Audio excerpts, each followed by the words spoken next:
नमस्कार दोस्तों, कैसे हो आप सब। मैं आशा करता हूँ आप अच्छे होंगे, स्वस्थ होंगे, मस्त होंगे। हाँ, इसी के साथ दोस्तों मैं आपके लिए संख्या पद्धति का भाग 5 लेकर आया हूँ। भाग 4 तक मैं प्रश्न नंबर 90 तक आपको करवा चुका। क्या दोस्तों, प्रश्न नंबर 90 तक करवा चुका, इसका भी बता चुका था मैं आपको भाग 4 में। आओ अब देखते हैं 90 ही रिपीट हो रहा भाग 5 में। पहला प्रश्न है 90। आओ, इसने कहा है 8 की घात 2, 9 की घात 3, 12 की घात 4 के अभाज्य गुणनखंड का योग बताओ। तो हम क्या करेंगे, 8 की घात 2 गुना 9 की घात 3 गुना 12 की घात 4। तो दोस्तों देखो, इसने क्या कहा, अभाज्य गुणनखंड। क्या कहा, अभाज्य गुणनखंड। ये क्या है, भाज्य है सारे, तो इनका अभाज्य बनाना।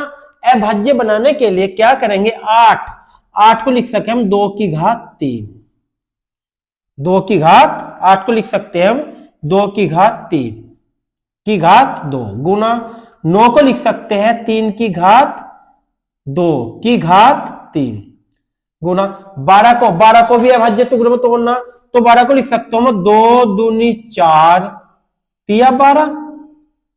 12 को क्या लिख सकता हूं, 2 दूनी 4 तिया 12 की घात 4 की घात 4 सेम लिख दो। तो दोस्तों ये भी देख, इसके 3 हो जाएंगे, 3 हो जाएंगे, 2 हो जाएंगे, 3 हो जाएंगे, तो क्या हो जाएगा, 2 और 3 ही तो हो जाएंगे। इन संख्याओं के अभाज्य गुणनखंड 2 और 3 हो जाएंगे, 2 और 3 5। तो आपकी समझ में आ गए हो कितने होंगे, 5, जो इनमें से कोई नहीं, आंसर डी। तो दोस्तों ये आपकी समझ आ गया होगा, नहीं आया तो कमेंट करके बता देना। आओ चलो अब देखते हैं आज का प्रश्न नंबर 2। 7 2 की घात 7, 3 की घात 4, 5 की घात 3, 2 की घात 1 के कितने गुणनखंड सम है। क्या है दोस्तों, सम है। अब देखते हैं, इसने क्या कहा, 2 की घात क्या है 7 गुना 3 की घात क्या है 4 गुना 5 की घात क्या है 3 गुना 7 है तो 7 की घात 1 है। जहां कुछ नहीं होता वहां घात 1 होती है। अब इसने कहा गुणनखंड, गुणनखंड होते हैं दोस्तों, देखो अभाज्य है सारे। अभाज्य क्या होते हैं, तो खुद से कटता है ये, या तो खुद से कटता है या एक से कटती है। जो अभाज्य संख्या होती है स्वयं से कटती है या एक से कटती है। तो इसके यहाँ 7 और 1 कितना हो जाएगा, क्योंकि एक अभाज्य गुणनखंड एक तो होगा ही पक्का, एक के बारे में तो पक्का ही आएगा ये। तो 7 और 1 8 गुना यहां कितना हो जाएगा, 4 और 1 5 गुना यहां कितना हो जाएगा, 3 और 1 4 गुना यहां 1 और 1 2। तो क्या करेंगे, 5 अठे 40, 4 चौक 16, 160, 160 तिया 160 दूनी 320। तो अगर ये बोलता इसके कुल कितने गुणनखंड होंगे तो 320, लेकिन इसने क्या कहा दोस्तों, सम गुणनखंड, केवल सम कहा। क्या कहा, सम। तो हम क्या करेंगे, ये आए हमारे पास कुल, ये कुल क्या है, सम भी और विषम भी। क्या है हमारे पास 320, सम भी है और विषम भी है। जबकि हमें पता है 2 तो सम है, 3 विषम है। 3 की घात कितनी है 4, तो इस सब पे 1 प्लस करेंगे। अभी बताओ हम आपको 1 प्लस करेंगे 5 आ जाएगा।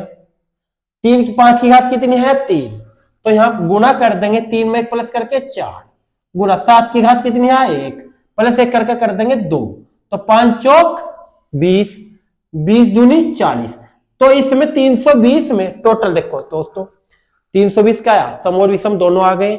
इसमें 320 में 40 विषम आ गए। विषम कहां से आया ये विषम आया, देखो 3 भी विषम हो, 5 भी और 7 भी, 2 तो सम है, विषम हो ये 40। तो 320 में से 40 लेस कर देंगे तो केवल क्या बच जाएगा, सम। 2 संख्या होते, एक तो सम एक विषम। हमें पता है कुल सम और विषम के गुणनखंड 320 आ गए। 320 में से विषम 40 है, तो 320 में 40 माइनस करके आ जाएगा 280, जो ऑप्शन हो जाएगा ऑप्शन बी। तो दोस्तों ये भी आपकी समझ आया होगा। अगर नहीं आया तो दोस्तों कमेंट करके बता देना। आओ अब चलते हैं प्रश्न नंबर 92। 2 की घात 9 क्या है दोस्तों, 2 की घात 9 गुना 3 की घात 5 गुना 5 की घात 4 गुना 7 की घात 6 के कितने गुणक विषम संख्या है। गुणनखंड है दोस्तों, गुणन क्या गुणनखंड। और क्या कहा अब की बार, देखो पहले प्रश्न क्या कहा था सम, अब की बार क्या कह दिया विषम। विषम कितने हैं देखते हैं, चलो इस दो को छोड़कर, दो तो सम है ही दोस्तों, ये 3 5 7 सारे विषम है, दो को छोड़कर ये सारे विषम है। तो हम क्या करेंगे, ये 3 की घात 5 है, तो 5 प्लस 1 तो करना है, कहां से है अभाज्य की वजह से, तो 5 और 1 6 हो जाएगा, गुना 4 है, ये 5 की घात 4 है, तो 4 और 1 प्लस 5 कर देंगे 5 आ जाएगा। ये 7 की घात 6 प्लस 1 कर देंगे क्या हो जाएगा 7 हो जाएगा, तो 5 छंग 30 गुना 7 7 या 21 210 कितना हो जाएगा दोस्तों 210 क्या हो जाएंगे विषम। अगर ये बोलता कि कुल बताओ तो कुल 2 भी जोड़ देते, क्या करते कुल 2 भी जोड़ देते, 2 यानी प्लस 1 10 कर देते हैं, लेकिन ने कुल नहीं पूछा, ने क्या पूछा विषम, तो विषम कितने आ गए 210। तो दोस्तों ये भी आपकी समझ आया हो। आओ अब देखते हैं प्रश्न नंबर 93 संख्या। देखो अब की बार इसने ना समबुहार ना विषम कहा, बस इसने कहा के कितने गुणक 2160 से विभाज्य है। इसने कहा कितने गुणक 2160 से विभाज्य है। देखो दोस्तों हम क्या करेंगे 2160 को 2160 के पहला गुणज बना लेंगे। क्या करेंगे 2160 के पहले गुणज बना लेंगे। कितने गुणज आएंगे, 2 से काटो, 2 एकन 2, 2 अठे 16, 1080, फिर 2 से काटो, 2 पंजे 10, 2 चौक 8, 540, फिर 2 से काटो, 2 एकन 2, 2 सते 14, नहीं 2 दूनी 4, 2 दूनी 4, 2 सते 14, 270, फिर 2 से काटो, 2 एकन 2, 2 तिया 6, 2 तिया 6, 2 पंजे 10, फिर काटो इसे 3 से, 3 चौक 12, 3 पंजे 15, फिर काटो 3 से, 3 एकन 3, 3 पंजे 15, फिर काटो 3 से, 3 पंजे 15, फिर काटो 5 से, 5 एकन 5। तो हम देखेंगे दोस्तों कितने गुणनखंड हुए 1 2 3 4, तो हम क्या लिख सकता हूं, मैं लिख सकता हूं 2 की घात 4। ठीक है दोस्तों 2 की घात 4। अब यहां कितने 1 2 3, ये कितने गुणनखंड हो गए 3, तो हम क्या लिख सकता हूं 3 की घात 3 गुना, यहां क्या लिख सकता हूं मैं 5 की घात 1, कितने गुणनखंड हो गए 5 की घात 1। लेकिन इसने कहा कि के कितने गुणनखंड 21, हमने क्या करा, हमने केवल 2160 से विभाज्य करा, 2160 से विभाज्य है दोस्तों। तो लेकिन यहां 2 की घात 4 आई, क्या आई 2 की घात 4 है, हमारे पास 2 की घात प्रश्न में क्या है 2 की घात 10 है। तो यानी कि मैं लिख सकता हूं इसके बटे, देखो 2 की घात 10 गुना 3 की घात 6 गुना 5 की घात 3 गुना 7 की घात 5 के विभाज्य, विभाज्य मतलब भाग करेंगे किससे 2160 से, जो बचेगा वही आंसर है। जैसे कि 2 की घात 10 है और 2 की घात 4, इसे भाग करके आएगा 2 की घात 6, क्योंकि देखो आधार समान हो और आधार समान हो और बीच में भाग हो तो घटता घट जाती है। 10 में से 4 गए 6 गुना 6 में से 3 गए 3, 3 की घात 3 गुना 5, ये 5 की घात 1 है, 5 की घात 3 है, तो क्या बचेगा 5 की घात 2 गुना, और यहां 7 जुगा तो ये 7 की घात 5। तो दोस्तों यहां तक आपकी समझ आ गया होगा। अब देखते हैं, अब क्या बता, वही विभाज्य, वही गुणनखंड, विभाज्य मतलब वही दोस्तों गुणनखंड। गुणनखंड यहाँ 2 की घात 6 है, ये हो जाएगा 7 प्लस 1 गुना, ये प्लस 1 करेंगे यहाँ हो जाएगा 4, अभी मैं आपको बताया प्लस 1 करना, गुना ये क्या करेंगे 4, ये हो जाएगा 3 गुना, क्या हो जाएगा दोस्तों 3 गुना, ये क्या हो जाएगा 6, ये हो जाएगा 3 और गुना ये हो जाएगा 6। तो इनकी गुना करते हैं, 7 चौक 28, 28 तिया 8 तिया 24, 3 दूनी 84, 84 गुना 6, 6 चौक 24, 2 8 छंग 48 और 2 50, क्या आ जाएगा 504, यही आंसर हो जाएगा 504। तो दोस्तों आपकी ये भी समझ आया होगा, नहीं आया तो कमेंट करके बता देना। आओ अब देखते हैं प्रश्न नंबर 94। क्या कहा, 16 की घात 7 गुना 27 की घात 6 गुना 5 की घात 9 के गुणनफल का कुल अभाज्य गुणनखंड, वही है दोस्तों अभाज्य गुणनखंड क्या है, 16 है। ये हम क्या करेंगे, 16 तो एक भाज्य है, इसको अभाज्य बनाना, तो हम 16 की घात 7 को लिख सकता हूं, मैं 16 को लिख सकता हूं क्या, 16 को लिख सकता हूं 2 की घात 2 दूनी 4 दूनी 8 दूनी 16, 16 2 की घात 4 की घात 7, तो क्या हो जाएगा, ये हो जाएगा 7 चौक 28, तो 2 की घात 28, एक तो गुणनखंड दोस्तों ये आ जाएगा। अब देखते हैं 27, 27 को लिख सकता हूं, 27 की घात 6 को लिख सकता हूं, 27 को तोड़ो, देखो 27 भाज्य है, इसको अभाज्य में तोड़ना, तो इसे लिखेंगे 3 की घात 3, 3 तिया 9 तिया 27 की घात 6, तो 6 तिया 18, 3 की घात 18 हो जाएगा। और 5 अभाज्य है, 5 की घात 9 है दोस्तों, और 5 अभाज्य है, तो 5 अभाज्य हो जाएगा। तो हम क्या करेंगे, इसने कहा इसके गुणनखंड बताने अभाज्य कितने हैं, तो यहां क्या हो जाएगा 28, तो ये हो जाएगा दोस्तों, प्लस ये 18 हो जाएगा, प्लस ये 9 हो जाएगा। अब हम इसे +7 क्यों करने के, क्योंकि इसने उनका कुल इनके गुणनखंडों का मानने के बाद, जैसे कि 8 है, 8 के कितने गुणनखंड है, 8 के गुणनखंड 2 गुना 2 गुना 2 है, 2 दूनी 4 दूनी 8, 8 है, तो इसके लिख सकते हैं 2 की घात 3, एक 3 गुणनखंड हो जाएंगे, 2 3 से गुना करी, तो अगर ये सब पूछता, योग पूछता या गुणनखंडों की टोटल संख्या पूछता, तो हम +1 करते समय टोटल, यानी कि इन्होंने पूछा टोटल संख्या नहीं पूछा, केवल गुणनखंड पूछा, या कितने गुणनखंड होंगे 28 ये 18 ये 9 ये, तो इसे +1 करने की कोई आवश्यकता नहीं है। तो क्या हो जाएगा 18 28 कितने हो गए 16 4 46 + 9 कितना हो जाएगा, 46 + 9 हो जाएगा 40, 8 8 16 का 6 का 81 लगा, 3 और 1 4 40, सही है। 46 + 9 कितना हो जाएगा 55, आंसर आ जाएगा ऑप्शन सी। क्या दोस्तों, क्या इनका केवल कुछ नहीं करेंगे, इनकी जो घात आएगी, जितनी भी इनकी घात आएगी, पहले तो देखो ये भाज्य है 16 27, ये तो 5 अभाज्य है, 16 और 27 भाज्य है, इसको हम अभाज्य में बदलेंगे, क्यों, क्योंकि इसने कहा अभाज्य, अभाज्य में बदल दिया। अभाज्य के बाद अभाज्य में कैसे बदला हमने, अभी मैं आपको बताया, अभाज्य बदलने के बाद इनकी घात कितनी है, जितनी भी घात आएगी केवल वे घात जोड़नी है, वही अभाज्य गुणनखंड हो जाएंगे। आओ अब देखते हैं प्रश्न नंबर 95।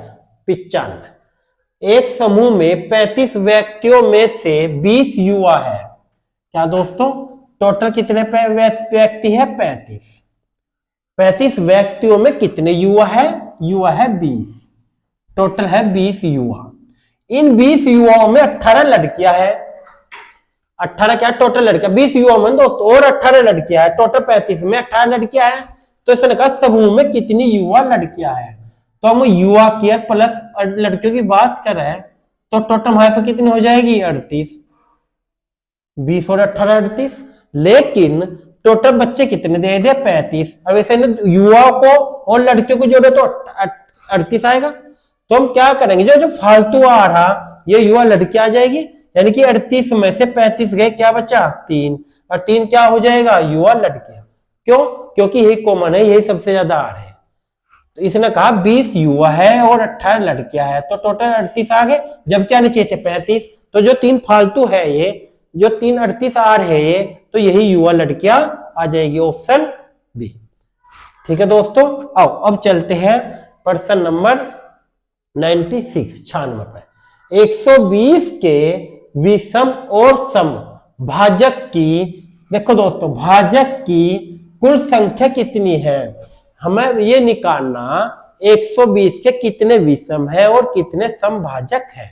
इसके दोस्तों यही है एक तरीका, क्या एक तो हो जाएगा 120 किस के पहाड़े में आता है, 120 किस से कटता है, एक तो है 2, 3 से भी कटता है, 3 चौक 12, 4 से भी कटता है, 5 से भी कटता है और 6 से भी कटता है, 7 से नहीं कटता, 8 से भी कटता है, 9 से नहीं कटता, 10 से कटेगा बिल्कुल, और 12 से भी कटेगा, और 12 के बाद 13, 14, 15 फिर 15 से कटेगा, 15 के बाद बिल्कुल 18 से भी कटेगा, नहीं 18 से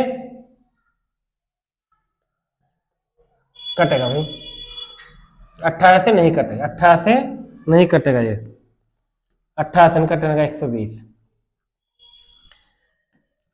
120 फिर 20 से कटेगा, 20 छक्के 120, फिर कटेगा 30 से, फिर कटेगा 24 से भी, और 24 से 30 से 40 से कटेगा, 60 से कटेगा, 120 से 120 कटेगा ही, तो और भी है कुछ इसमें, शायद लगभग यही होंगे।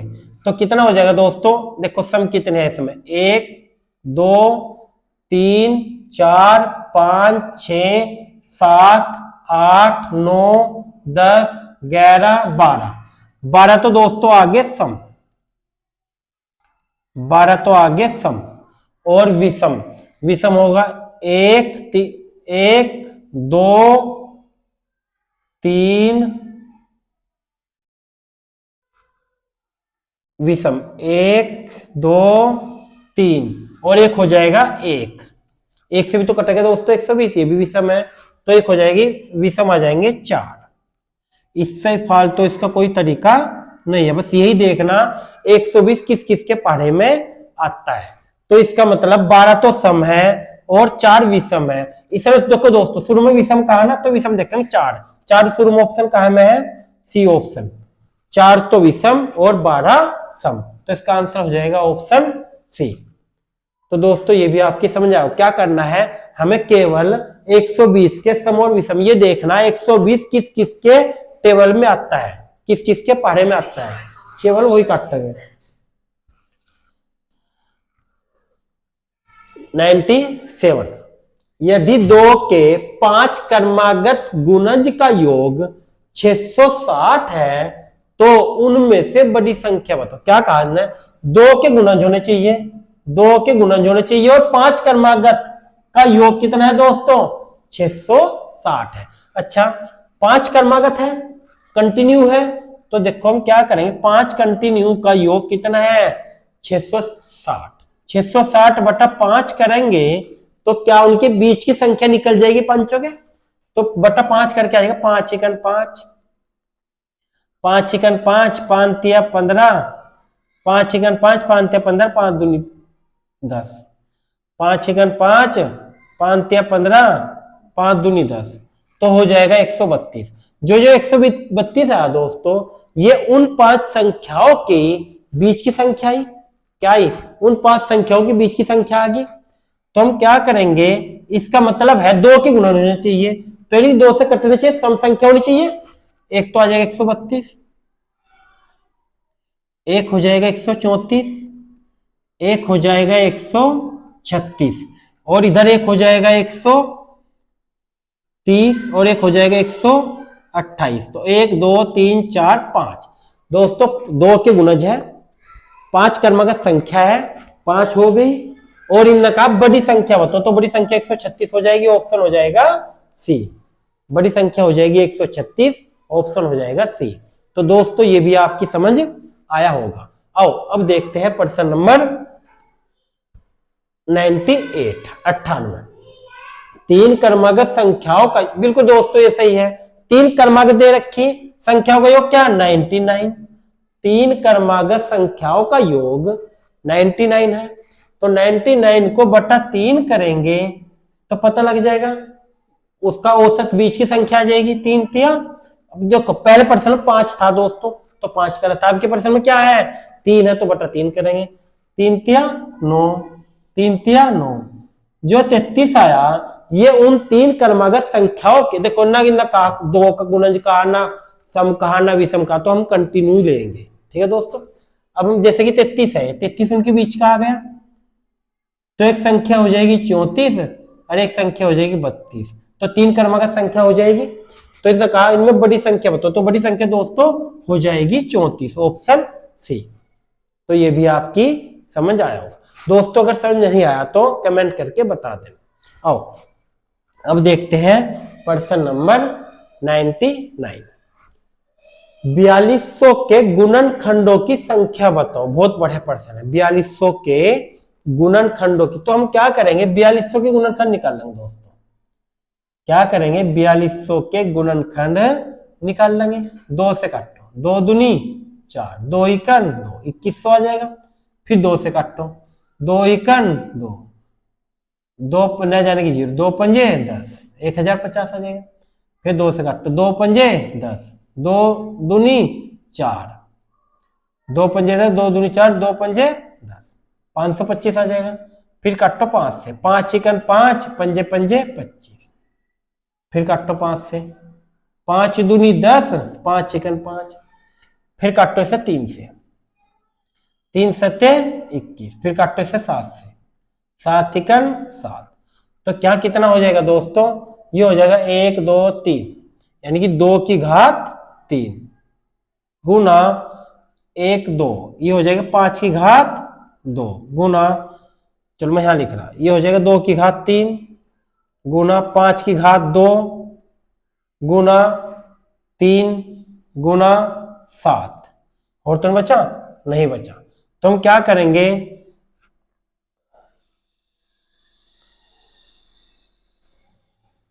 वही इसकी गुणनखंड 3 आए, यानी कि 3 प्लस 1 4, यहां 2 आए, 2 प्लस 1 3, यहां कितने आए 1, यहां आएगा 2, यहां कितना आए, यहां भी आ जाएगा 2, 4 तिया 12, 12 दूनी 24, 24 दूनी 48। ठीक है दोस्तों, गुणनखंडों की संख्या पूछी। देखो गुणनखंडों की योग नहीं पूछा दोस्तों, संख्या पूछी। और जिसमें संख्या पूछी तो हम क्या करेंगे, यहाँ गुणन 42 से गुणनखंड पूछा, तो यहाँ 2 की घात 3 आया तो +1 करेंगे, अभाज्य है, अभाज्य है तो +1 करेंगे, तो यहाँ 4 आ जाएगा। यहाँ 5 की घात 2 आया तो यहाँ 3 आ जाएगा। यहाँ 3 की घात 1 आया तो यहाँ 2 आ जाएगा। यहाँ 7 की घात 1 आया तो यहाँ भी 2 आ जाएगा। क्या करेंगे, 4 तिया 12, 12 दूनी 24, 24 दूनी 48, ऑप्शन आ जाएगा 48, ऑप्शन ए। तो 99 का हो जाएगा 48, ऑप्शन ए। तो दोस्तों ये भी आपकी समझ आया होगा। आओ अब देखते हैं प्रश्न नंबर 100। ये थे आपके गुणनखंडों का, अभाज्य गुणनखंडों का हम कैसा करते हैं, किस प्रकार करते हैं, किस प्रकार नहीं, ये थे वे। अब देखते हैं प्रश्न नंबर 100 में भाग वाले प्रश्न। भाग वाले क्या है, भाग के, अब है नेक्स्ट टाइप आपका दोस्तों, भाग के एक प्रश्न में जिसमें शेषफल 0 है, एक छात्र ने भाजक को 21 के स्थान पर गलती से 12 ले लिया। हमें क्या लेना था दोस्तों, 21, और गलती क्या है, त्रुटिवंश क्या है, 12 ले लिया, और भागफल 35 प्राप्त किया। सही भागफल बताओ। यानी कि दोस्तों गलती से 12 लेने पर भागफल 35 प्राप्त करा। हमने अगर 12 लिया, किसी संख्या को 12 लिया और भागफल 35 प्राप्त करा, यदि हम 12 को और 35 को गुना कर दे तो संख्या निकल जाएगी। और इसने कहा 21 के स्थान पर लिया, गलती से क्या 21 लेना था, लिया क्या 12, जो लेना था उससे सही भाग कर दो, यह संख्या निकल गई। अब इससे सही भाग कर दो 21 से, तो क्या भागफल सही नहीं आ जाएगा दोस्तों। अब देखते हैं, चलो 3 7 तिया 21, 7 पंजे 35, 3 चौक 12, 5 चौक 20, तो सही भागफल आ जाएगा 20, ऑप्शन डी, सही भागफल आ जाएगा 20। तो दोस्तों ये भी आपकी समझ आया होगा। आओ अब देखते हैं प्रश्न नंबर 101। आपकी सही चल रही, संख्या पद्धति चल रही, संख्या पद्धति के मैं आपको 100% करवा चुका। अब देखते हैं प्रश्न नंबर 101। ये भी कुछ इसी टाइप का प्रश्न है। क्या करेंगे, भाग के एक प्रश्न में भाजक 163, भागफल 76, शेषफल 13 है, भाज्य बताओ। तो हम क्या करेंगे, एक फार्मूला होता है भाज्य का, एक फार्मूला होता है दोस्तों भाज्य का। भाज्य बराबर, चलो मैं यहां लिख रहा, भाज्य बराबर होता है भाजक गुना भागफल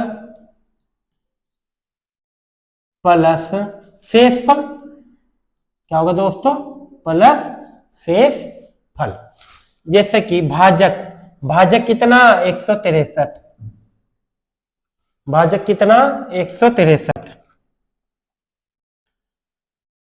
गुना भागफल 76 गुना 163 गुना 76 और प्लस करेंगे शेषफल कितना 13 प्लस 13 तो क्या आ जाएगा दोस्तों 12,401 8 3 11 का 81 लगा और एक 9 8 3 11 का 81 लगा 8 और 1 9 और 1 10 का सिर्फ 81 लगा 12,401 12 8 3 11 12,401 तो ऑप्शन हो जाएगा दोस्तों बी 12,401 ऑप्शन हो जाएगा ए बी नहीं बी तो 13,000 है ठीक है दोस्तों ऑप्शन हो जाएगा ए 12,401 अब देखते हैं ये गलती से हो गया था ठीक है 12,401 अब देखते हैं प्रश्न नंबर 102 भाग के एक प्रश्न में भाजक भागफल का 10 गुना और शेषफल का 5 गुना है यदि शेषफल 46 है तो भाज्य बताओ वही फार्मूला क्या बता दोस्तों फार्मूला क्या बताऊं मैं आपको चलो मैं यहां लिख रहा फार्मूला भाज्य बराबर हो जाएगा भाजक गुना भागफल प्लस शेषफल यही तो बता रहा भाज्य बराबर दोस्तों भाज्य बराबर भाजक गुना भागफल प्लस शेषफल भाजक नाम है इसमें ना तो भाजक पता ना में भागफल पता शेषफल पता दोस्तों तो यहां से क्या निकलेगा पहले भाजक निकालना है इसने देखो इस लाइन से निकलेगा इसने कहा भाजक भागफल का 10 गुना और शेषफल का 5 गुना है जब दोस्तों भाजक क्या कहा भाजक इनने कहा भाजक भागफल का 10 गुना और शेषफल का 5 गुना है शेषफल कितना है दोस्तों शेषफल 40 है और इसका 5 गुना क्या है भाजक है 5 गुना भाजक है तो हम क्या करेंगे 40 गुना 5 40 पंजे 230 तो 230 क्या आ जाएगा भाजक अच्छा भाजक तो आ गया दोस्तों 230 इसने कहा भाजक भागफल का 10 गुना और शेषफल का 5 गुना है अच्छा भागफल का क्या है 10 गुना तो भागफल अगर हम भागफल निकाल ले दोस्तों हमें पता है भाजक क्या है देखो भाजक भागफल का 10 गुना है तो भाजक अब पता लग गया 230 है जब भाजक 230 है देखो दोस्तों भाजक क्या है 230 तो ये भागफल गुना 10 है तो ये गुना में 10 है धनांक का भाग में चला जाएगा तो बटा 10 करके आ जाएगा भागफल कितना भागफल आ जाएगा 23 तो हमने देखो दोस्तों भाजक 230 निकाल लिया भागफल 23 निकाल लिया अब भाजक भी पता भागफल भी पता शेषफल भी पता जब तीनों एक चीज पता हमें तो क्या हो जाएगा तो भाज्य निकल जाएगा तो भाजक क्या हो भाजक अभी बताया भाजक है 230 गुना भागफल है 23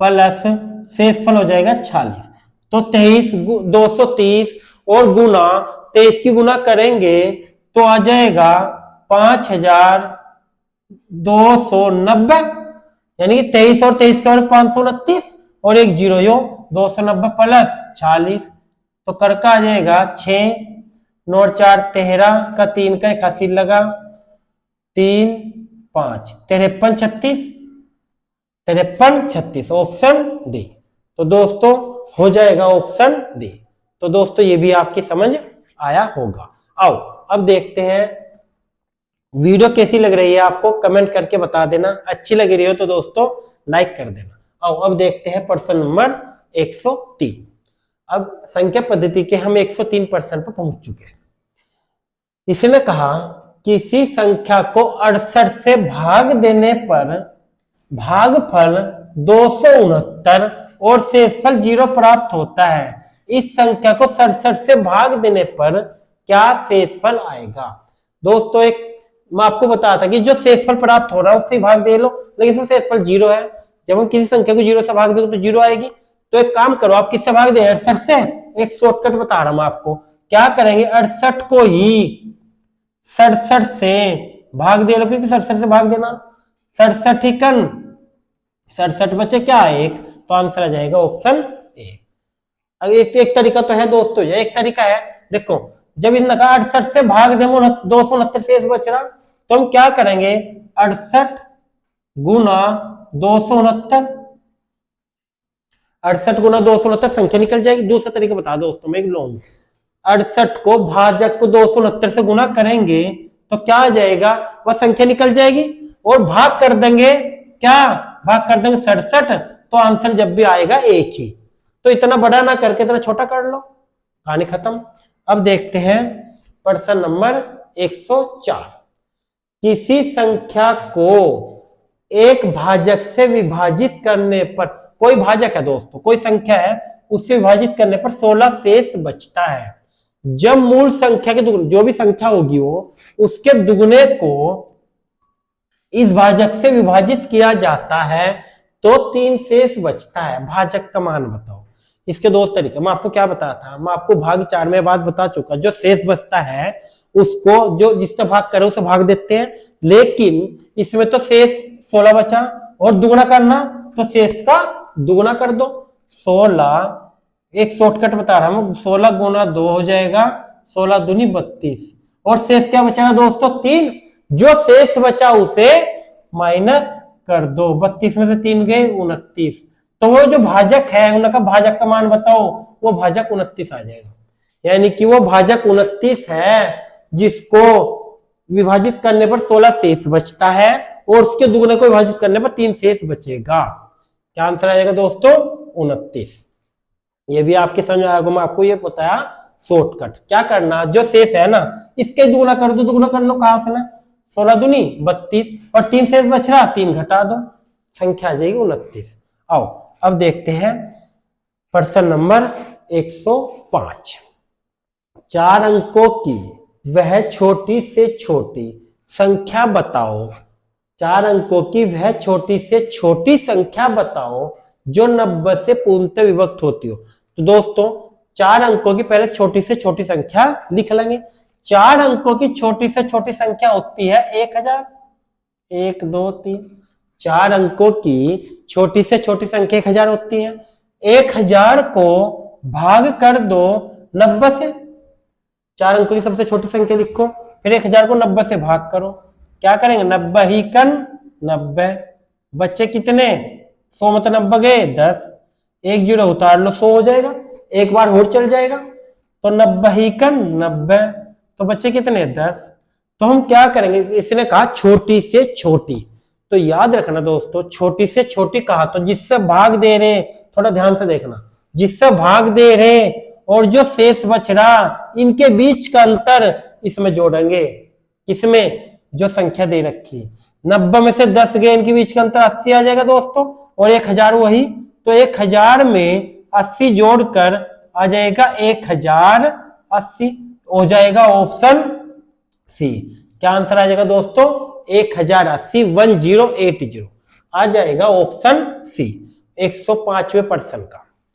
तो दोस्तों ये भी आपकी समझ आया होगा, नहीं आया तो कमेंट करके बता देना। आओ अब देखते हैं प्रश्न नंबर 106। ये भी कुछ इसी टाइप का दोस्तों, वो क्या था 4 अंकों की, अब यहाँ क्या है 6 अंकों की वह छोटी से छोटी संख्या बताओ जो 111 से पूर्णतः विभक्त होती हो।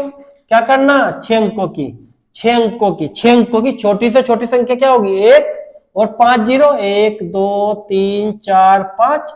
6 अंकों की छोटी से छोटी संख्या दोस्तों 1 और 5 0, 6 अंक हो जाएंगे, 1 2 3 4 5 6 हो जाएंगे। और कैसे विभक्त होती हो 111 से विभक्त होती हो, तो 111 का पढ़ा 1 लाख में चलाएंगे, 111 90, 9 1 9, 9 1 9, 9 1 9, 9 बार चल जाएगा, तो यहाँ बचेगा 1000 में से 9 9 गए 1, और यहाँ आ जाएगा 100। तो अभी अब तो देखो 2 0 लगाएंगे 100 आ जाएगा। अब यहाँ देखो अब तो बचते नहीं चलने का, 100 में पढ़ा नहीं 111 का चलता, तो हम क्या करेंगे जिससे भाग दे रहे और जो शेष बच रहा इनके बीच का अंतर, अभी क्या बताऊं मैं आपको, जिससे भाग दे रहे जो शेष बच रहा इनके बीच का अंतर इसमें जोड़ दो 1 लाख में। 111 से भाग दिए 100 शेष बचा, 111 में से 100 घटाओ तो बचेंगे 11। तो यहाँ कर देंगे 1 लाख, 1 2 3 4 5 प्लस 1,11,000 हो जाएगा। एक और 3 0 1, 1,11,000, 1 3 0 1 11। शायद यही है दोस्तों, ऑप्शन सी हो जाएगा इसका राइट आंसर। तो दोस्तों कैसे लग रहे हैं आपको वीडियो, कमेंट करके बता देना पक्का। अब देखते हैं नेक्स्ट क्वेश्चन।